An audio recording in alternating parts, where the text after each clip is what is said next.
Assalamualaikum warahmatullahi wabarakatuh. Salam jumpa kembali untuk seluruh sahabat-sahabat YouTuber, yang sahabat media, serta para pemirsa dan termasuk seluruh para pendengar, para penggemar setia di seluruh tanah air Indonesia dan di Jakarta, Jakarta Selatan sekitarnya, termasuk sahabat-sahabat negara tetangga kita.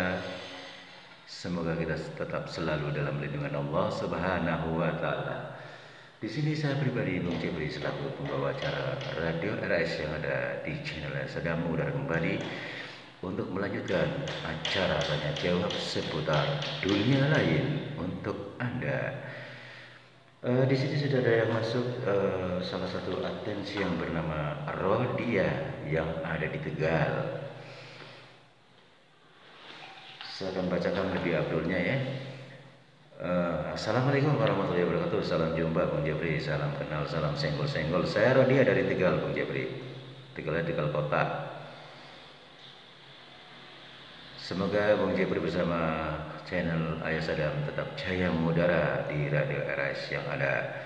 Saya senang sekali dengan adanya acara-acara Anda yang ada di YouTuber Anda. Bahwasanya saya selama ini baru kali ini mengetahui adanya kegiatan-kegiatan tanya jawab seputar dunia lain. Ini memang sangat tepat sekali buat saya, bahkan orang lain pun menyukainya. Jadi saya dengan mudah sharing-sharing apabila ada problema-problema baik hal pribadi maupun sifatnya umum. Memang ini hal yang pantas dijempolin, diacungin jempol seperti itu Bung Jepri. Jadi kembali lagi pada tema saya Bung Jepri tentang masalah atensi saya. Sebetulnya sudah sebulan Bung Jepri pengen menayangkan atensi, tapi mungkin karena kesibukan kali Bung Jepri ya. Mudah-mudahan ini atensi yang pertama segera diunggah. Saya akan mendengarkan di mana adanya channel Sadam. Begini Bung Jepri, saya punya kisah bahwasanya pada saat itu saya kan pedagang keliling Bung Jepri. Hingga sampai saat ini pun saya masih pedagang keliling. Ya, pada makanan begitu Bung Jepri. Pada saat itu kan saya memang dari rumah ke rumah seperti itu Bung Jepri. Kebetulan saya kan ke perkampungan seberang, jadi saya harus melewati sawah seperti itu Bung Jepri. Di saat saya saat itu pas tengah hari, saya kan baru pulang nih, udah habis deh dagangan saya. Namanya kita melalui sawah Bu Jepri ya, habis hujan apalagi becek ya. Jadi sendal saya angkat, terus saya cincingkan kain biar nggak basah atau kotor. Dagangan saya gendong, biasalah seperti itu. Di saat saya melewati di mana adanya jembatan yang ada di selokan tersebut Bung Jepri, saya itu kaget. Ini gempa apa ya? Kok waktu saya di jembatan itu kok kayu yang melintang buat jembatan itu terangkat Bung Jepri. Saya ngambang Bung Jepri. Di situ saya tuh sempat teriak histeris, saking kagetnya Bung Jepri. Bukannya ya memang ada sedikit takut sih Bung Jepri, karena kan itu kan di luar nalar kita. Orang pun yang lain pun pasti sama. Orang jembatan itu terangkat ngambang di atas tanah, saya ada di situ. Nah ini gimana nih gue ini? Lantas saya hanya, ya Allah, kalau memang ini ada sesuatu yang sekiranya reseh mengganggu saya, kembalikan jembatan ini seperti semula ya Allah. Lindungilah hambamu, saya ingin melakukan perjalanan melalui jembatan ini, izinkanlah ya Allah. Terus saya langsung membaca suratul Fatihah.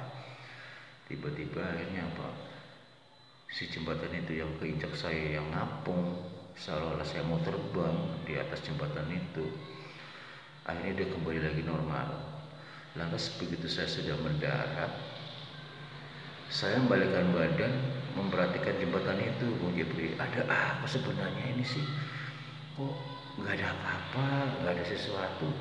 bisa ngapung begini, bisa kayak mau terbang begitu, ngambang begitu, keangkat gitu Bung Jepri. Jadi itu bikin bahan pikiran saya Bung Jepri.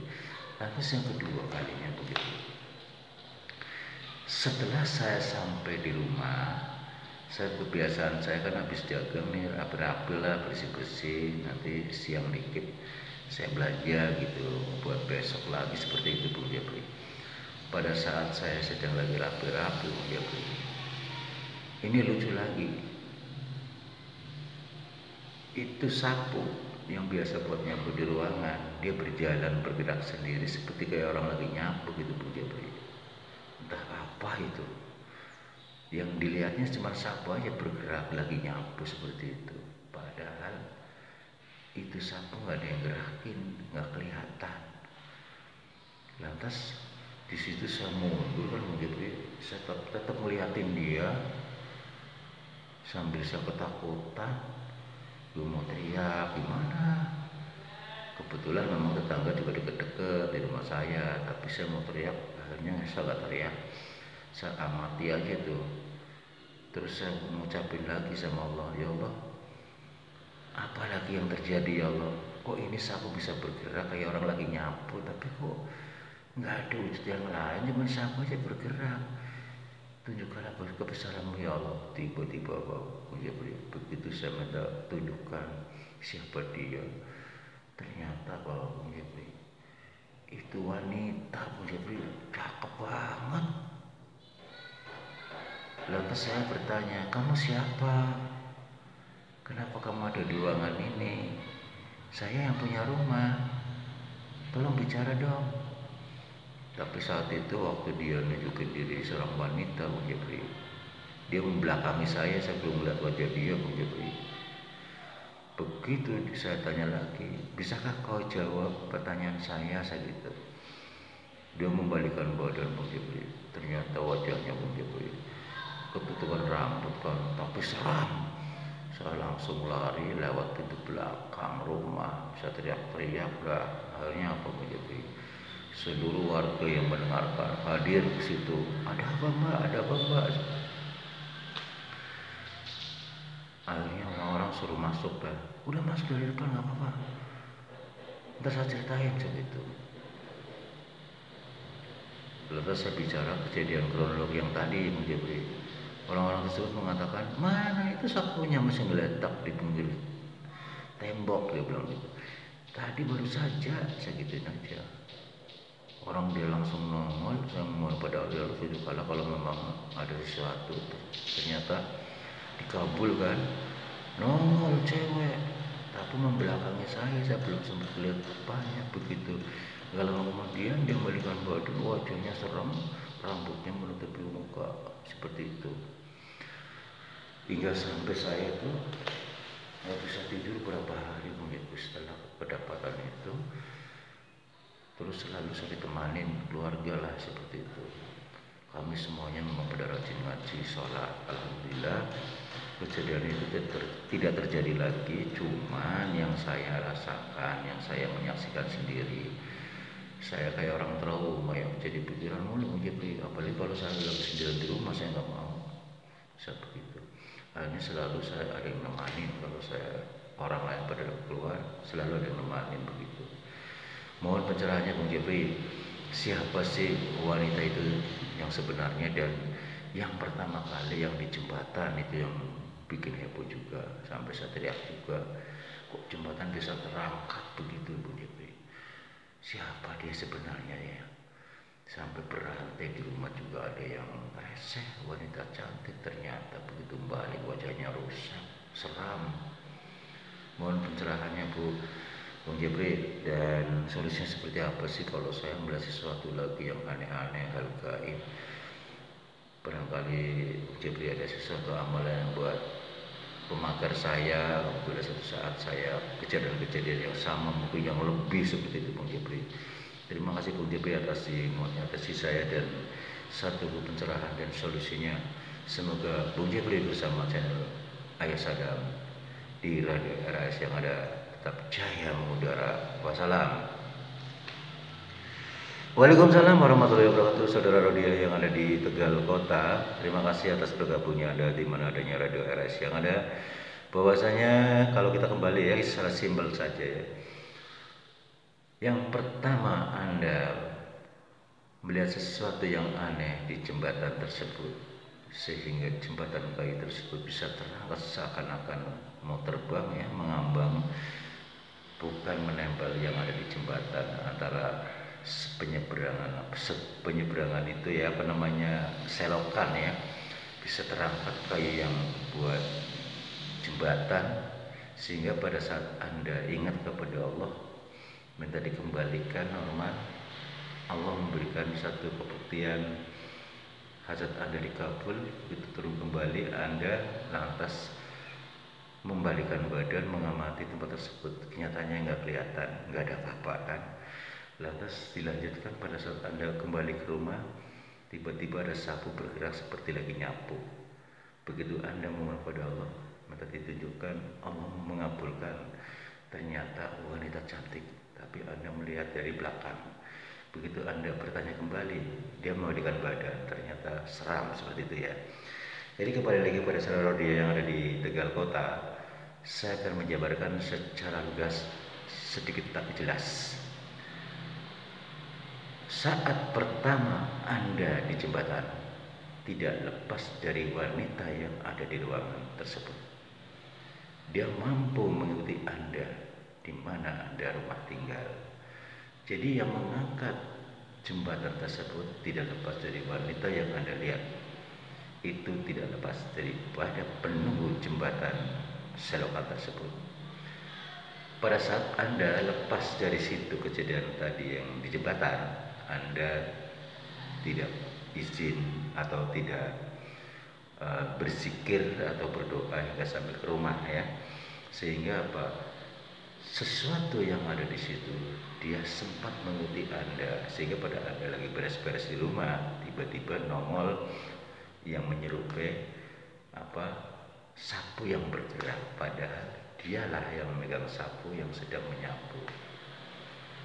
Dialah pelakunya, wanita cantik yang anggap Anda cantik, padahal wajahnya seram. Dia tidak lepas dari penunggu di mana adanya jembatan berada, jembatan selokan tersebut. Jadi sebetulnya dia adalah kuntilanak, seperti itu. Nanti kalau Anda misalnya terulang lagi kejadian seperti itu, melewati jembatan itu, kalau memang sering lewat situ, niatkan dari rumah, ya Allah, minta perlindungan-Mu, jauhkan dari pandangan hamba apabila ada sesuatu gaib, dan lindungilah hamba-Mu dimanapun hamba berada, seperti itu ya. Lantas Anda baca surah Fatihah, ayat kursi, niatkan kepada Allah, minta perlindungannya. Saya mau usaha dagang misalnya ya, minta perlindungan-Mu. Lantas Anda sambil berjalan sholawatan atau baca tasbih ya.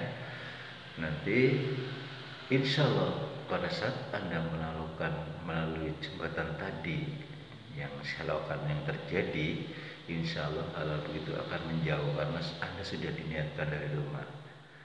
Jadi barangkali ini sebagai teguran saja untuk mengingatkan Anda supaya Anda dimanapun Anda berada, Anda harus berdoa. Mau masuk rumah pun harus salam. Anda semuanya itu lupa. Seandainya Anda kejadian pertama waktu jembatan mengetahui adanya itu, Anda terus salawatan, istighfar apa, zikiran apa saja sampai ke rumah, insya Allah nggak menghitung sampai ke rumah. Seperti itu ya.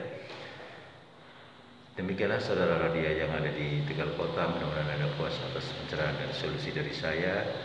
Dan seandainya Anda ingin melakukan pembelajaran amalan-amalan penolak hal-hal gaib, cukup Anda membacakan surat Al-Kahfi ayat 107 sampai ayat 110.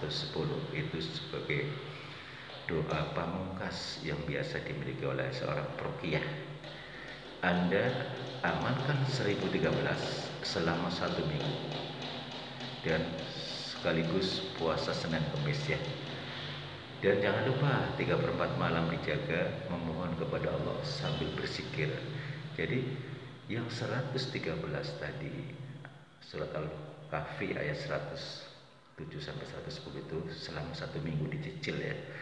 Dan jangan lupa air doanya itu selama 1 minggu bersedia di situ. Setelah doa selesai, misalnya hari pertama, hari kedua berapa dicicil ya. Anda tiapkan 3 kali, ya Allah saya niat karena Engkau ingin mengamalkan ini seperti itu. Dan saya niat puasa sunnah Senin Kemis seperti itu ya. Jadi dimulai hari Senin, dihitung sampai 1 minggu 7 hari ya. Nanti kan bisa ketemu Senin dan Kamis puasanya seperti itu. Insya Allah nanti pada saat prakteknya Anda cukup dibaca sekali ya.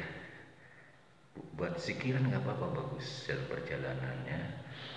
Bila mana ada sesuatu yang sebetulnya ini masalah doa ini kan penolak ya. Doa pamungkas apabila memang sangat dibutuhkan banget, 1 kali aja sudah cukup. Dia akan melayang pergi jauh, tidak berani mengganggu Anda, bahkan diperlihatkan pun tidak. Sekalipun diperlihatkan ada ucapan itu, doa itu dibaca, dia akan kabur tunggang langgang ya. Demikian saudara dia yang ada di Tegal Kota, mudah-mudahan ada puasa dan atas pencerahan dan solusi dari saya. Semoga Anda tetap dalam lindungan Allah Subhanahu wa taala. Demikian saudara pendengar yang berbahagia di seluruh tanah air Indonesia, di Jakarta, Jakarta Selatan dan sekitarnya maupun negara-negara tetangga kita, semoga kita senantiasa tetap dalam lindungan Allah Subhanahu wa taala. Waktu jualan kami harus turun dari udara. Insya Allah kita jumpa lagi besok di acara yang sama dengan tanya jawab seputar dunia lain.